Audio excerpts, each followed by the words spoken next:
భవనాన్ని ఈడ్చుకొచ్చి ఈ గదిలో మార్చి మళ్ళీ కట్టారో ఏమో మాయజాలము తెలుసు మంత్రకారడి తెలుసు రెంటి కన్న ఇది ఇంకోటేమో నీలాకాశం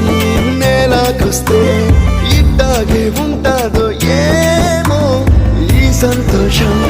దాచాలంటే హృదయాలు ఓ వంద కావాలేమో ఇంతందంగా ఉంటుందా ఈ లోకం ఇన్నాళ్ళు ఈ మనసుకి తెలియాలే